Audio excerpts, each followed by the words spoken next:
অমর একুশে গ্রন্থমেলার সবশেষ খবর জানাতে মেলা প্রাঙ্গণে রয়েছেন সহকর্মী সুকন্যা আমির। সরাসরি যুক্ত হচ্ছেন তিনি। সুকন্যা, সন্ধ্যার এই সময়টাতে মেলা বেশ ভালোই জমে ওঠে। আপনি কি দেখছেন? সার্বিক পরিস্থিতি জানাবেন আমাদের।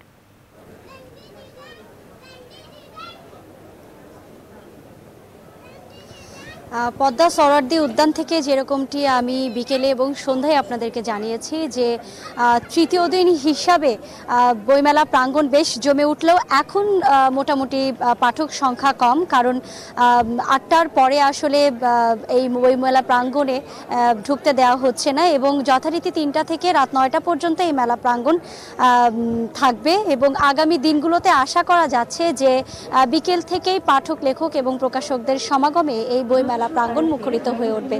আমরা যতটুকু জানতে পেরেছি যে গতকাল পর্যন্ত প্রায় ৮১টি বইয়ের মোড়ক উন্মোচন করা হয়েছে এবং আজকেও ধারণা করা হচ্ছে শতাধিক বইয়ের মোড়ক উন্মোচন করা হবে এবং প্রতিটি প্রকাশনা সংস্থাতেই নতুন লেখক সহ পুরনো লেখকদের বইও চলে আসবে। আমরা যতটুকু দেখেছি যে সোহরাওয়ার্দী উদ্যানের প্রাঙ্গণেই ঠিক ডান পাশে রয়েছে মঞ্চ, যেখানে ছড়াপাঠ, আবৃত্তি সহ মঞ্চ নাটকের উপস্থাপনা হচ্ছে এবং ঠিক প্রথম সারিতেই লেখকদের যেই নতুন বইগুলো আসছে সেই বইগুলোর মোড়ক উন্মোচন করা হচ্ছে এবং যথারীতি বাংলা একাডেমির প্রাঙ্গণে